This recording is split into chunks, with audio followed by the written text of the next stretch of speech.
actually. I think we should have a bingo card for all of our buzzwords, because I think I hit most of them there. Low hanging fruit, personas, gap analysis. Or a bell goes off. Ding, ding, ding, ding, ding.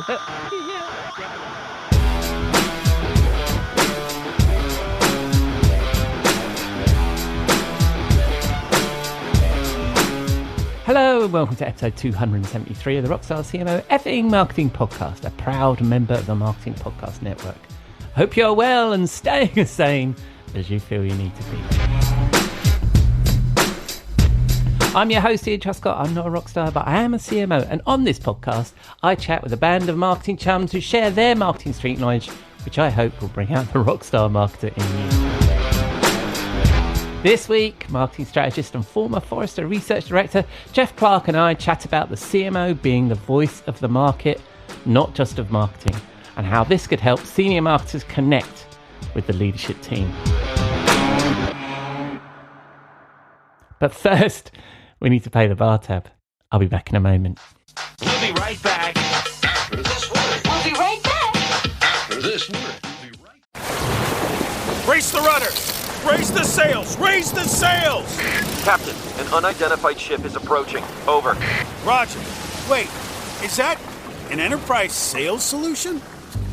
Reach sales professionals, not professional sailors. With LinkedIn ads, you can target the right people by industry, job title, and more to reach the professionals who are more likely to find your ad relevant. Plus, with 1 billion members on LinkedIn, that means you'll have access to 130 million decision makers and 10 million C-level executives.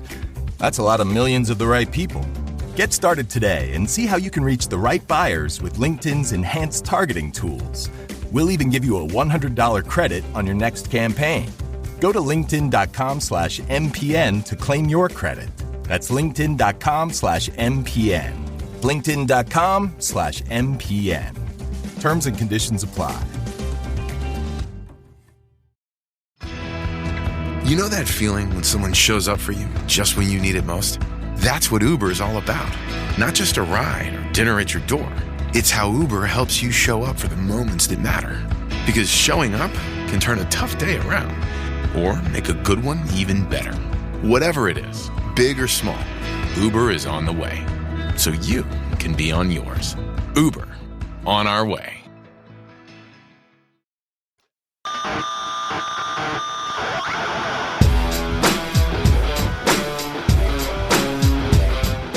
Hello, Ian. Welcome to the Rockstar CMO studio. Thank you, How's it mate. going? Oh, God, you did it again. I did it again. Sorry. I just get on a roll and I was like, how's it going? And then It's the pause. It's always the pause It's the that catches pause. me. I Yeah. should wait until you say, how's it going? And then I should start talking. I mean, it's, we've only been doing this for, I don't know, 4 years. I think it's 5. I think the 5 last time years. we determined it was 5.2 something years. Yeah, but I'm trying to remember when you first came on the pod. So I'd done some episodes without you for a while, didn't I? So I don't know how Yeah. long that went on for, but it wasn't that long, was it? So it's probably 5 years, yeah. Yeah. And I still haven't figured out the opening and when you were going to allow me Well, to but speak. you talk to so many different people. It's not just me. So, you know. Well, lately it's just you, Rob, and Kathy at the moment. The whole guest thing got to be a little bit hard work. But anyway, and also I like the fact that we can, and it'd be good to hear from the listeners what they think. But I quite like the fact that we can go into topics in a bit more depth, and Yes. and also it's the same with Robert and Kathy as well. And rather than just talk about their career for the first 15 minutes, Yeah. although I Yes. mean that's been fun too. I mean I've met a lot of really interesting and fun people through this pod. So Yep.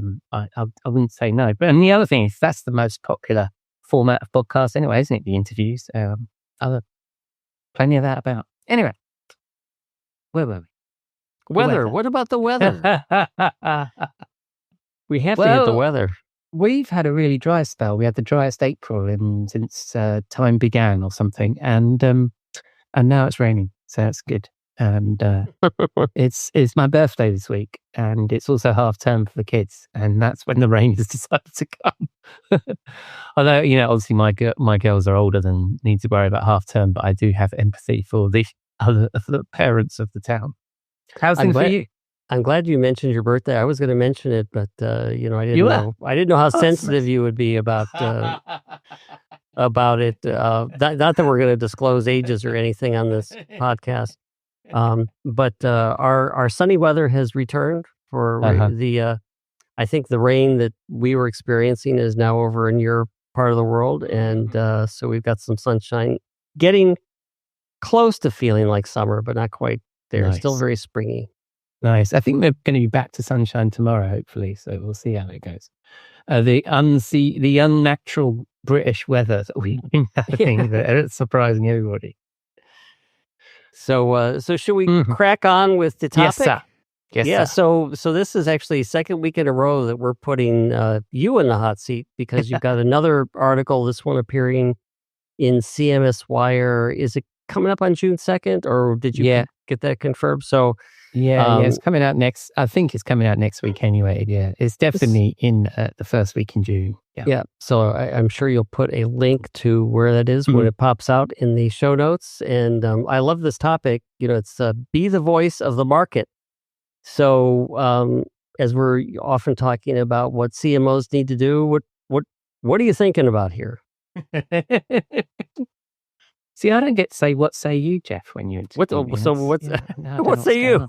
I almost put that in the notes, and I said, well, that didn't quite seem right. So it's just what's one it all of our about? little what's it called when it's like a signature of the podcast? Yeah, signature or handle or something. Yeah. Anyway, so I've recently been working on an idea that, on top of everything else we pile onto the desk of the CMO in this show, that a good way to connect with the rest of the C-suite is to put all this research and data that we have at our fingertips, because that's what we do, right?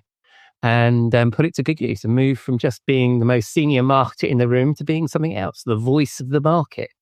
And as I say, it's been picked up by CMS Wire and will be published next week. And I'll also drop something into the Rockstar CMO blog as well, I think, well, if I can do that too. So that's the basic premise of it. Well, I think that, it makes sense. Given, what we talked about when we went through the 5 fundamentals, the knowledge being one of them, it seems like an excellent role for a CMO to play. And we'll touch on some experiences we probably both had of where that's worked or not worked or something like that. But was there something particular that inspired you to write about this at this point? It's funny you should ask that. I actually came across a 2024 Gartner survey, and it was what it's actually. I'll include a link to the show notes. It's actually available because it's a press release is where this stats are in, and it's obviously got one of those very catchy headlines: scenarios most likely to lead to CMO's removal, which is always going to catch our attention, right? And it shared that nearly 60% of CEOs and CFOs believe that a CMO is most likely to get the axe for failing to adapt to market changes, which I thought was really interesting because that was second only to failing to deliver promised results. So they had about 10 different reasons, and that was like the second one. That was the most, that just stuck out for me. And then there's a quote also in that press release from Chris Ross, a VP analyst in the Gartner marketing practice. I think he's probably the coolest or the most prolific of the Gartner marketing crowd that's on LinkedIn. He's always posting some good stuff. And his quote is, "There is a pressing need for CMOs to bridge the gap with their executive peers. CMOs must enhance how they work with others within the C-suite," which probably isn't his finest quote ever because it doesn't say an awful lot. But what it does do is it kind of, I was thinking that we tend to focus, you and I, on this podcast, we tend to focus on those, the first of those scenarios that's most likely to lead to the CMO's removal, which is performance. And I was surprised. So it got me thinking about, it's taking it a little bit further than just, being able to adapt to the market, which is what the reason for removal is. But it got me thinking about the CMO shifting from being the voice of the market, so the voice of marketing, get my own sayings right, to the voice of the market, because I think that would get that connection that Chris Ross talks about, or it does get that connection that Chris Ross is talking about. And it also demonstrates our market knowledge, not just our marketing knowledge. So a bit of a big preamble as usual when I'm in the chair. So there you go. So and I think, I actually think this is going back in the memory bank that we did an episode probably from an earlier version of this Gartner study where we talked about delivering on results, because that's number one. And that is something we just seem to talk about regularly, is, setting the goals and then hitting them and communicating them. So, let's hope that CMOs are listening, to this particular episode, and that it's not too late for them. Because, I do think that this is, something that it can be an important role for them to play, particularly if they team, when you think about the customer-facing function, sales, service, if marketing teams with them and helps to lead the way on being the voice of the market, I think that brings a tremendous amount of credibility to their role and to marketing as well. So I presume that, true to our editorial policy, you have 5 fundamentals, 5 tips, 5 things to think about for the CMO wanting to be the voice of the market. Yes, I do indeed. But the weird thing was from in the CMS Wire article that, again, I'll link to in due course, I only created 3 steps, which is not like me at all. But that's their editorial policy, not your editorial policy. But so what I have here, they're not really sequential steps, but yes, I have 5 effing tips. Cool. So what is number 1? Well, really, number 1 is the overarching one, which is the shift in mindset. So you move from marketing executive to market analyst, right? So I know that both of us have played both of those roles, right? So it's probably something that we're familiar with. But I don't think it's a title change. When I did some research into this, there are people saying that we should have chief market officers instead of chief marketing officers. And I think that's a bit gimmicky. I don't think that really adds any credibility. What this is it's kind of like a strategic repositioning. And I also think it responds to 3 challenges that marketing leaders have that sort of comes through from this Gartner stuff. And that is that marketing is often seen as an executive function, not a strategic partner. We have limited influence as a silo within the broader business. And the impact that marketing can make is not fully realized by the full business, right? So I think that, like I said, marketing, we already have many of the tools, data, and relationships to make this shift. And we currently focus those on the core mission of marketing, which is to create awareness and revenue. However, I think we can develop these capabilities and processes to be able to offer additional value to the business. Because like we always say, right, we get swept away with the hamster wheel. We're always banging on about the hamster wheel almost as much as gap analysis and goals and rabbit holes. Rabbit holes. And it's not easy to make time for strategy or deep thinking. So you've really got to be purposeful about this first tip. And it starts with sharing that data, the buyer behavior, the competitive moves and industry shifts, and turn that into strategic discussions and share those with the business more broadly. So I think that's where it starts. It's this mindset change. So as I was thinking about this one, I was like, well, I've been a marketing leader, interim CMO, regional marketing leader, analyst. And so I'm fine with intertwining these roles. But, I think one of the things about when you're an analyst is you're trying to be objective about what's going on to the market. So I wonder if you need, and I guess this could be a question back to you on this particular point, is like, do you kind of need some experience on both sides of the analyst-client relationship in order to do this well? Or, what would be your recommendation for how to shift that mindset? Yeah, well, I'm hoping that some of the rest of these tips might answer that question a bit. But that's a really good question. But I don't necessarily, because I think firstly, you're still going to need your external influencers and analysts and those relationships, and you need some outside-in perspective. And, a popular phrase on this is it's hard to read the label from inside the bottle, right? So yeah, it's,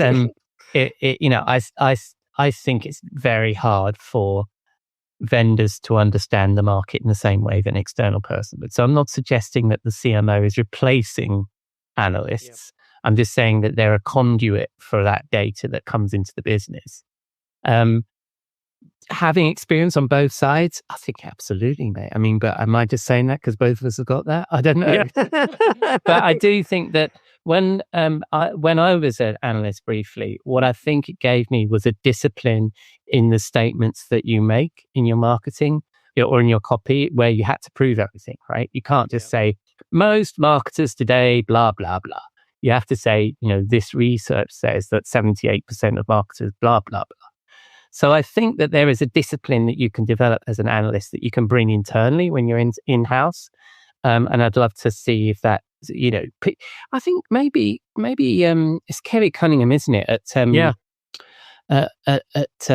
Sixth Sense is probably an excellent example of that. He certainly has transitioned to being an analyst to being pretty much an analyst inside over at Sixth Sense and the content he's producing. Because that's another thing that I haven't even thought of for the article or for this whole discussion is you're not just an analyst inside for your own business. You can create great content that's going to be helpful to the whole category, which is what Kerry's doing over at Sixth Sense. So I think it helps. Certainly where when I was working at SiriusDecisions / Forrester, particularly SiriusDecisions, a lot of the people had come from having lots of experience like myself. And then you become an analyst. And I was always impressed at the number of people who then, pop back out to become a CMO at some organization, they developed a great relationship with. It's like, and I know that I learned so much while I was there because you got so much exposure to other people that it was very easy to say, in my next role, this is what these are the best practices I would know. But anyway. Actually, and this is a really good point. I know that we're going to have to jog through the next few probably because we're spending so much time on this. But do you know what? I think it's not just being an analyst and having that experience. It's having that mindset of learning from other categories of from your industry and being a student of the craft, right? I think that we're always talking about our marketers are lifelong learners. And I think this is a really good example of that. I agree with you. When you're at Forrester and when you're at SiriusDecisions, you're getting this handed to you, all this experience from other marketers and other CMOs. Whereas there's plenty of places you can go to now to find out the story of how the CMO at HP or Kellogg's or wherever and what their story was and what they did. There's lots to learn, isn't there? Yeah. So tip one was to be the analyst for the market. Yeah. So what's number two? Number two is now we start getting a bit more practical, right? So, and I think this is straight out of our standard marketing playbook, you and me, right?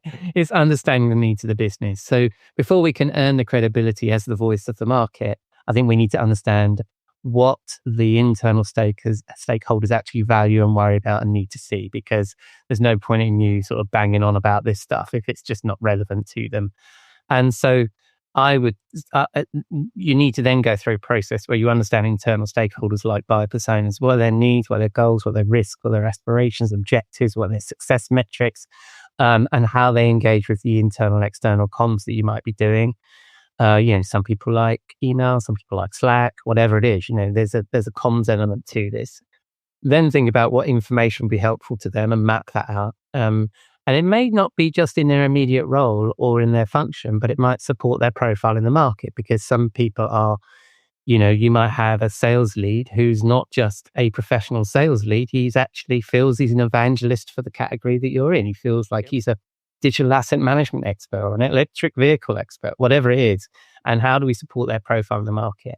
And then that STARS model that we've talked about, where you're looking at, what's the company strategy and what are the strategic decisions facing the company in the short and long term? So, what are the challenges? What are the gaps or blind spots that the market insight that we could go find could fulfill? And of course, what we're doing here is we're building out a map of needs. We may not have all this information at the moment, but at least we're getting a sense of what could be useful. And then having a look at so I might even say the gap analysis word again, right? So what is it that we're doing now? what's the low-hanging fruit? We always love a bit of low-hanging fruit, don't we, on this podcast, and a quick win. And I also think that the simple act of leaning into the rest of the team, offering the service and asking them these questions is going to actually give you some of that connectivity that we talked about that typically marketing doesn't have with the rest of the business. So it gives you an excuse to have these kinds of conversations. Since your personas, I was thinking is it's one of our perennial topics, and you can apply it to so many audience challenges, and here the difference is, your personas are not anonymous. I mean, these people, so you can fill in the personal and functional, all that data you can fill in because you're experiencing working with them, one-on-one or one-to-many, as opposed to just being sort of an anonymous figure out there in the market. Yeah. So go ahead. Yeah, the other point I wanted to make, well, actually, I was going to make a fun point there because I think we should have a bingo card for all of our buzzwords, because I think I hit most of them there. Low-hanging fruit, personas, gap analysis. Or a bell goes off. Ding, ding, ding, ding, ding. Yeah. Gap analysis. Ding, Yeah. ding, ding. Drink. Yeah, drink carefully. Shots of whiskey on the side. That would make for a fun podcast. So anyway, so the CMO think of themselves as the market analyst. Also, look at their internal stakeholders like personas. Like you're working on creating a campaign for how you communicate with them. What is number 3? Well, this is, again, we're getting nice and practical, right, rather than the first one. So it's a building on for the second one. So here we need to create this capability where we understand the business needs, but we now need to translate that information that we have into insight for the broader business. And when I say the broader business, I'm not necessarily just talking about the C-suite or sales or marketing, but actually, you may discover things that will be really helpful to product development or product management. That they may want to prioritize. So what you're swapping out here, and I've called this number 3, swap out vanity metrics for actionable insight. And what I mean there is that we move on from communicating all the metrics that we treasure and demonstrate marketing success, and consider consider the action and start considering the actions of not only what we're having on the market, but understanding the broader category in the market. So what do these things actually mean for us? So, for example, you see a lot of internal comms where folks share what a competitor is doing. You've seen those emails and Slack chains, right? Is, oh my God, I went to a show and I saw a thing, or somebody's saying this on LinkedIn, but there's no context. We also only see our competitors like we see icebergs. You just see the bit above the waterline. We don't know really what's going on underneath. So what we can do then is synthesize that data that's coming in. It's not real data, is it? It's what do we call it? Anecdata. Anecdata, and the things that people are saying. Then or it might be data. It may be their press releases. It may be stuff they're putting out there. But we can synthesize it and say, what does this mean? What does this mean for the market? What should our message be if somebody asks us about it? And all those good things, right? And one of the things I'm suggesting here to keep it nice and practical is you create regular briefings, updates, maybe a Slack channel if Slack is what you use. If you use Teams, I'm sorry for you, but similar thing. And just to help help everybody in the business, particularly the executives, make these decisions based on that marketing data that you've got coming through. The thing I like about that is that you are, you're spreading information.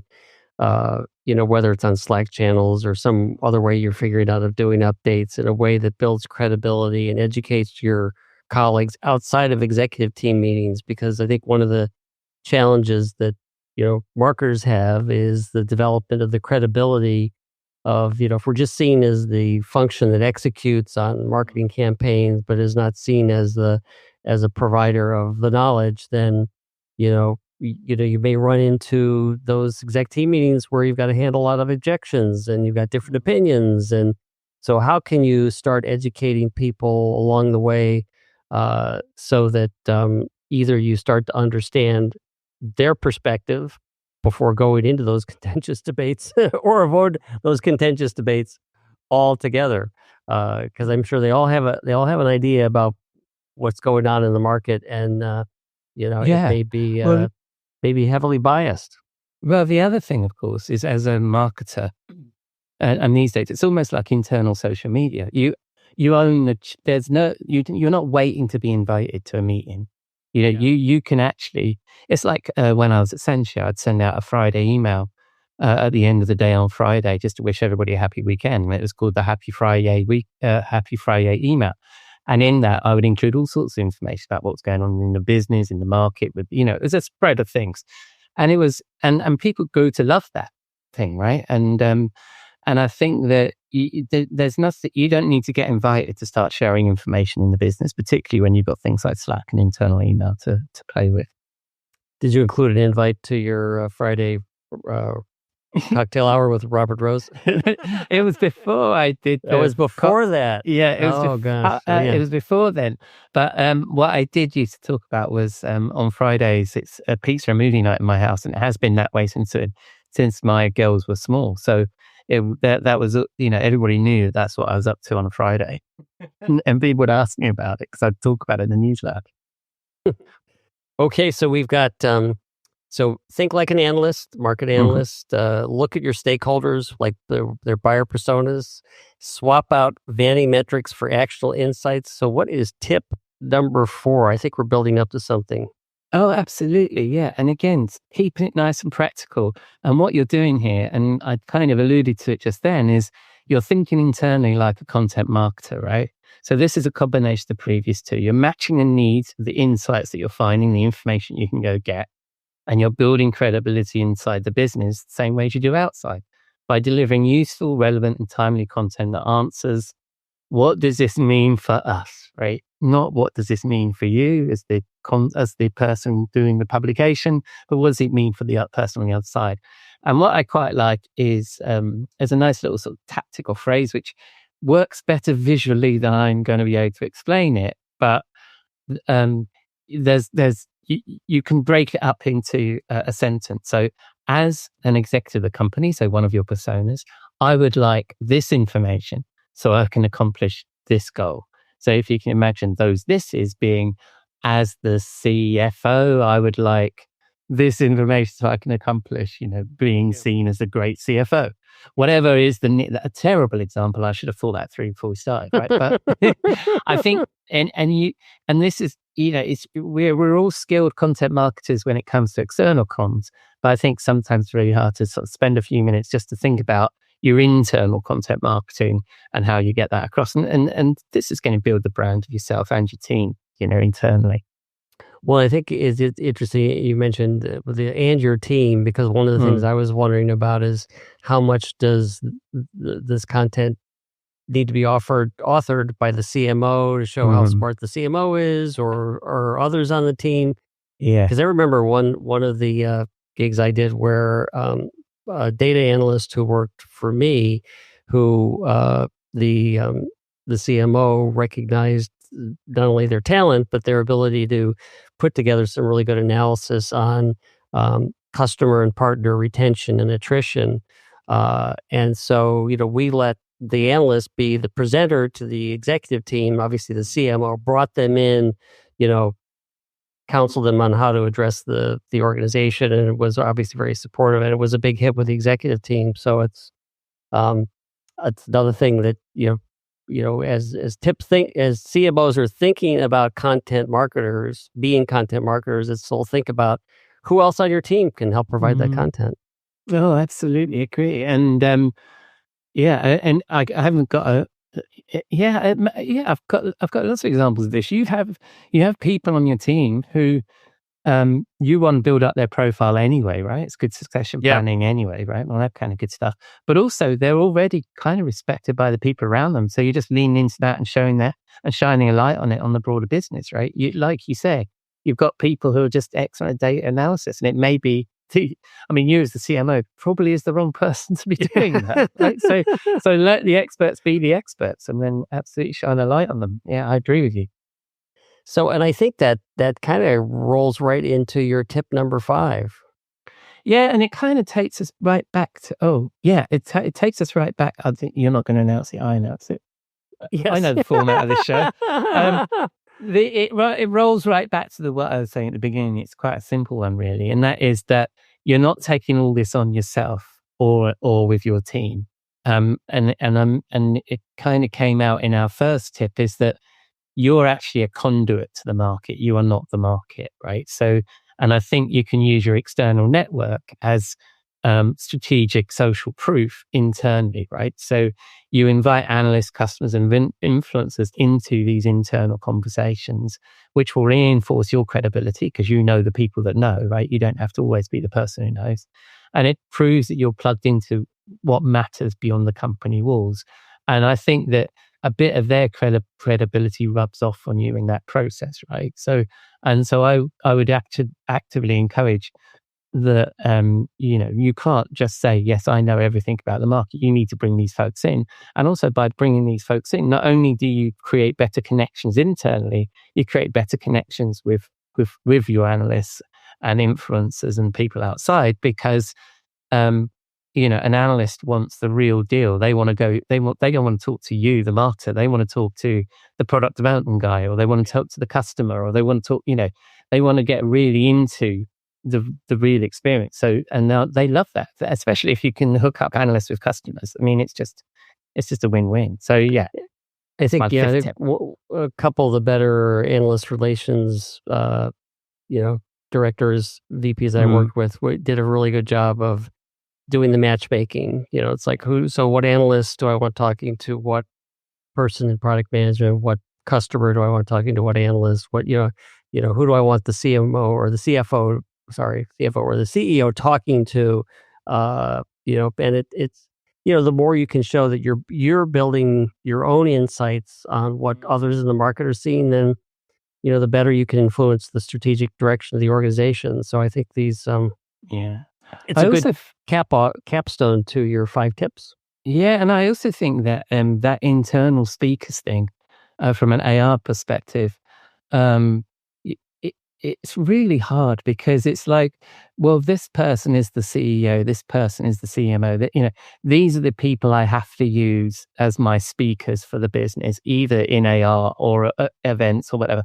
And they're not always the most natural evangelists or the most natural speakers. So you need to have a panel of folks internally that are senior enough to be credible, but they don't always have to be the C-suite, because there might be better speakers in your business, I think, just to pull up on that, which is a bit of a tangent from what we're talking about. But I think you pulled on something there, which I think is really interesting. So it's brilliant. We've got 5 tips. Be the internal market analyst, map stakeholders like you would map personas. Yes. Swap out vanity metrics for actionable insights. That's always a good idea. Think like a content marketer and use your external network to add credibility. So those are the 5. Is there any conclusion you would like to add to the story? Yes. I forgot I was doing the conclusion. Yeah. I think this goes back to the very first point I was making, which is why we're doing this, right? It allows you, it enables marketing to be seen as a strategic partner and not just an executive function. So we're not just the most senior marketer in the room, right? We're a strategic partner. It gives us influence outside the silo of marketing within the broader business, and we can demonstrate an impact in that we understand these things, right? So I think it kind of comes back to those 3 things we talked about earlier. I worked, this made me think of a company where I worked where my boss, the CMO, was definitely delivering more intelligence to the executive team than he was being kind of the lead marketer. Because a lot of people on the team says, well, he doesn't really give us a lot of advice. He doesn't really, it's not like he's handing down best practices to the marketing team. I mean, that's kind of like what myself and my peers were doing. But when he left the company, I was impressed from the comments of his peers on the executive team. It's like, well, he really helped, provide a lot of insight. He really helped us move forward. And I was like, I think he probably did a better job of being the internal analyst inside than he did a great job all around. So I don't want to. I mean, I think that's. And I don't think he knows who I don't. He probably doesn't listen to the show, so he's not. I think, but that's a really good point to end on, right? And actually, I actually make this point in the CMOs Wire article is don't forget the day job. Number one reason for CMOs getting fired is performance. So don't let this distract you from that, for sure. Yeah. So it is your job this episode to ring us out with a song, and you've chosen a deep cut by a popular artist, I see. Yes, I've chosen Pope by Prince from 1993. And I don't want to get into a big conversation about popes and presidents. but it's you could be the president, I'd rather be the Pope. And what I like about the sentiment of the song, it's about owning the hearts and minds of your audience and not just being an administrative leader, right? Which I think is what we're trying to do here. We're trying not to be the president. We want to be the Pope. We want to own their hearts and minds, right? So that's it. Excellent song to go out on. Although I was thinking after listening to the tune, I was thinking, well, we probably don't want to share this with the new Pope because I think there's some language in it that he may find. I guess I didn't know that was part of my job description. Anyway. He was born and brought up in Chicago. He's heard some language. I know. Imagine that fella. Pope with a machine gun. So next week is Kathy's turn to be back in your chair or my chair or somebody's chair, and so I will be chatting with you in 2 weeks' time. And we've just decided we're going to have a chat about events. Event strategy, making events successful, because we've all struggled with that or not in our careers, and so I think it's important. And this is kind of in the midst of event season. I mean, actually, the big conferences that for the companies I work for, typically it was a May-June thing. So just in time for the event season. All right. Well, I'll see you in 2 weeks' time, mate. Enjoy your time of whatever it is you do when you're not doing things with me, and I'll see you then. Okay. Cheers, buddy. Cheers. Bye. So you can be the president. I'd rather be the Pope. Yeah, you can be the side effect. I'd rather be the dope. Thank you, Jeff. And that was a teeny bit of Pope by Prince. And the article will be out next week on CMS Wire, or so I have been assured. So just pop along to cmswire.com, have a look for my name or search for my name on there, and you can find it, I'm sure. So that's a wrap on episode 273 of the Rockstar CMO effing marketing podcast. Thanks to Jeff for his insight, and to you for putting your dime into your podcasting jukebox, selecting our track and jiving along with us. I've been your host, Ian Truscott. You can find links to me, Jeff, and all the things we referred to there in the show notes on rockstarcmo.com, where you can also find our blog, newsletter, and all of our previous episodes. We'd love to hear from you, so please reach out via the newsletter or LinkedIn. Just search Rockstar CMO. I'm sure you'll find us. But please mention you're a listener if you'd like to connect. The next episode of The Rose and Rockstar with Robert Rose will drop on Saturday, and Kathy makes her monthly visit to the studio next week. I hope you'll join us for both of those here on Rockstar CMO FM.